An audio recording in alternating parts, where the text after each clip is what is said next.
Hello everyone, competitive exam में आपका एक बार फिर स्वागत है। आज इस वीडियो में हम जियो अकाउंट्स जो एग्ज़ाम 22 सितंबर को हुआ था उसकी जो है कट ऑफ प्रेडिक्शन कितनी रहने वाली है, और पिछला जो जियो अकाउंट्स का एग्ज़ाम लेटेस्ट आपके 2022 में हुआ था उसमें जो है कितनी कट ऑफ गई थी।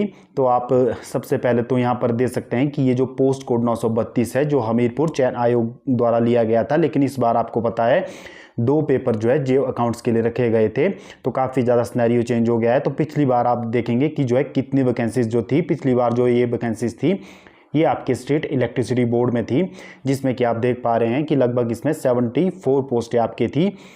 और बाकी जो 4 पोस्टें थी वो आपके HP power transmit corporation limited में थी। तो इस प्रकार जो पिछले बार जो थी ऑलमोस्ट पोस्टें जो थी डबल थी। तो ये आपके लास्ट ईयर की जो है कट ऑफ आप दे सकते हैं। जो पिछली बार जो कट ऑफ आपकी थी जनरल यूआर की जो थी 63 कट ऑफ थी, और जनरल ईडब्ल्यूएस की 60 कट ऑफ थी, और general ward of freedom fighter की 49.50 थी, और ओबीसी यूआर की 55 थी, और ओबीसी बीपीएल की 56 थी, और एससी यूआर की 54, और एससी बीपीएल की 53.50, और एसटी यूआर की 58.50।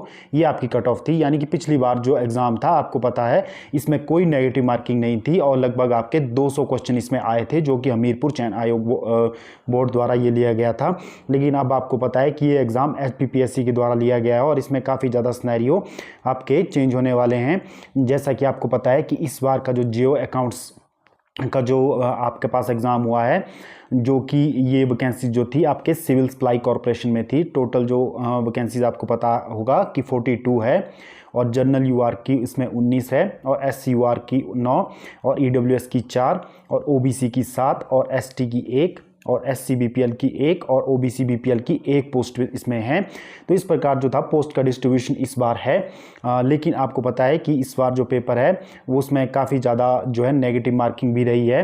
तो पेपर फर्स्ट में सभी को जो इसमें सिनेरियो था कि 35% मार्क्स आपको लेना कंपलसरी है, चाहे आप जो सेकंड पेपर सेट का रहता है, सब्जेक्ट एप्टीट्यूड टेस्ट का रहता है, उसमें आप 80 मार्क्स भी ले लो।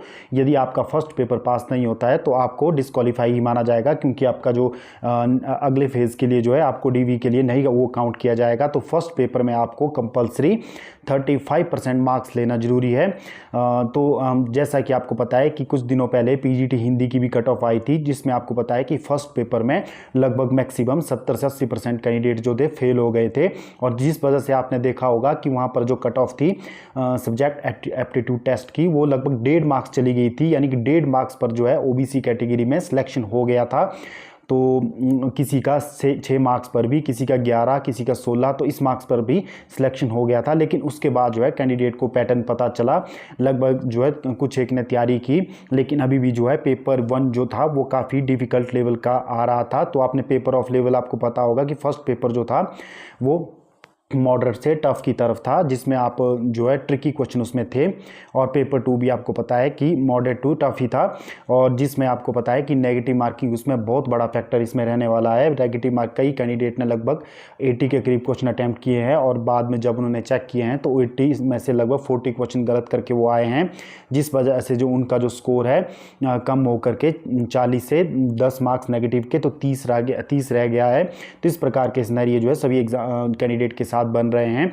अब इसमें हम जो है आपको पता है कि डीवी के लिए जो आपके पास एचपीपीएससी का जो नियम है उसमें है कि एक पोस्ट पर 1:2 की रेशो में बुलाए जाते हैं, यानी कि एक पोस्ट पर 2 कैंडिडेट को डीवी के लिए बुलाया जाएगा।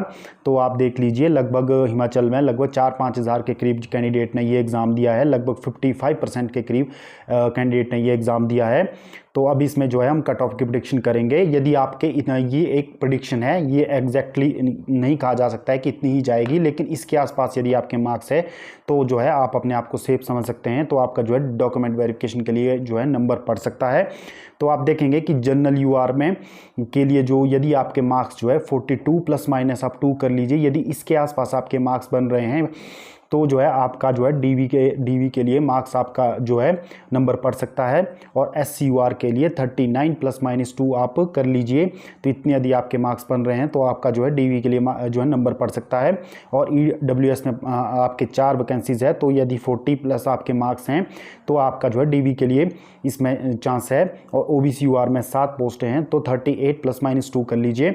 यदि आपके इसके आसपास मार्क्स हैं तो भी आपका जो है डीवी के लिए नंबर पड़ सकता है। और ST के लिए एक ही पोस्ट है, तो इसमें यदि आपके 39 से ज़्यादा मार्क्स बन रहे हैं या 37 ± आप 2 कर सकते हैं, तो जो है आपका डीवी के लिए नंबर पड़ सकता है। तो ये जो है कट ऑफ प्रेडिक्शन है, इसी के आसपास जो है ये कट ऑफ जा सकती है या इसी से 2-4 नंबर ऊपर हो सकती है।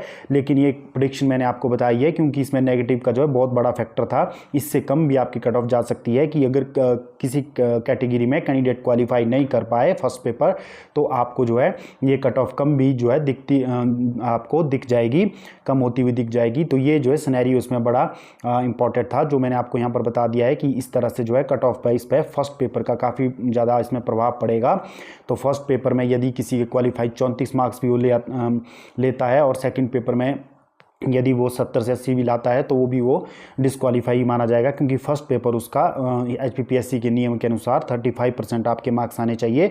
जो वो नहीं लाता है तो वो डिस्क्वालीफाई ही माना जाएगा। तो ये नियम इसमें बड़ा इंपॉर्टेंट रहने वाला है। और साथ में नेगेटिव का जो फैक्टर है वो भी मार्क्स को कम ही करेगा, क्योंकि यदि ज़्यादा आपने अटैम्प्ट किए हो और ज़्यादा उसमें रॉन्ग कर लिए हो तो आपके मार्क्स कम ही होंगे, ज़्यादा नहीं होंगे। तो बस आज की वीडियो में बस इतना ही। फर्दर कोई अपडेट आएगी तो भी मैं आपके साथ साझा करूंगा। तो आप हमारे चैनल कॉम्पिटिटिव एग्जाम के साथ जुड़े रहिए। इसी प्रकार के फ्यूचर अपडेट के लिए धन्यवाद।